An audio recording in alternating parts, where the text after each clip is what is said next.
Can oral sex give you cancer?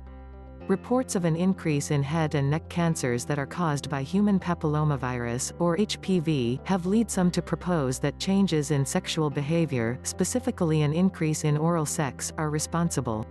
But experts say such conclusions may be premature, or at least overstated, and are leading to unnecessary worry. While oral sex may be a risk factor for some types of head and neck cancer, the link is, at this point, speculative, experts say. Moreover, there are many other elements that play a role in whether a person develops cancer, including the strength of the immune system, said Sarah Rosenquist, a psychologist and sex therapist in North Carolina. In general, there is no need for individuals in monogamous relationships to restrict their sexual activities if the pair is in good health, Rosenquist said. Rosenquist recently wrote an article in the Journal of Sexual Medicine to dispel myths about oral sex and cancer. HPV and cancer. First, Rosenquist notes cases of head and neck cancer are not increasing. As a group, cases of this cancer have actually declined in the United States over the past 25 years. However, there has been an increase in the proportion of head and neck cancers caused by HPV, primarily among younger individuals. HPV is thought to be, for the most part, sexually transmitted. The viruses cause almost all cases of cervical cancer, and can cause genital warts and anal cancer. The link between HPV and oral cancers is less clear. Oral sex has been linked with an increased risk of acquiring an HPV infection in the mouth, and with an increased risk of developing oral cancers that are caused by HPV. But sex in general has also been linked with these risks. A study published this year in the Journal of the American Medical Association (JAMA) found people who reported engaging in oral sex were twice as likely to have an oral HPV infection as those who did not engage in oral sex.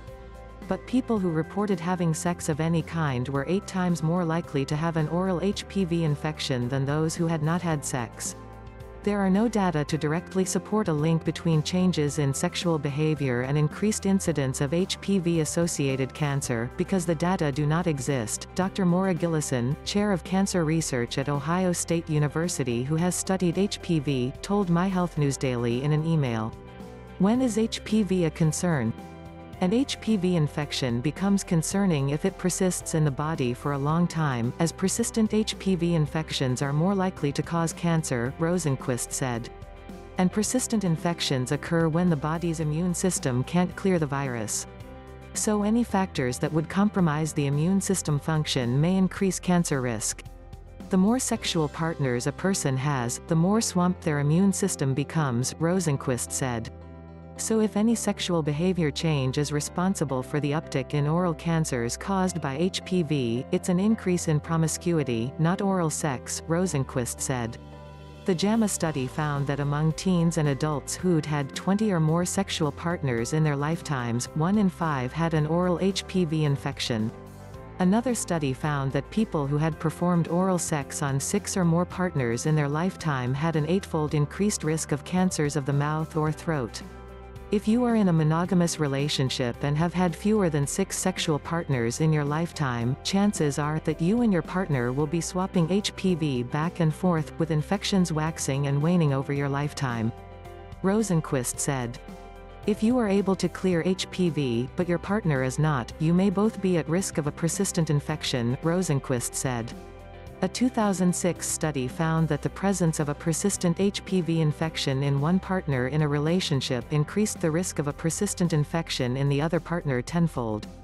HPV should not be a concern for monogamous couples if there is no sex outside the relationship and they do not encounter factors that could compromise the immune system, Rosenquist said. Sexually active adults are more likely to benefit from healthy lifestyles that promote good immune functioning coupled with regular medical checkups aimed at early detection and treatment, Rosenquist said. Rosenquist also advises couples to stop worrying, as worry and stress may also reduce immune system strength. Pass it on. The idea that oral sex can lead to oral cancer is, at this point, speculation, experts say, and healthy monogamous couples likely do not have much to worry about.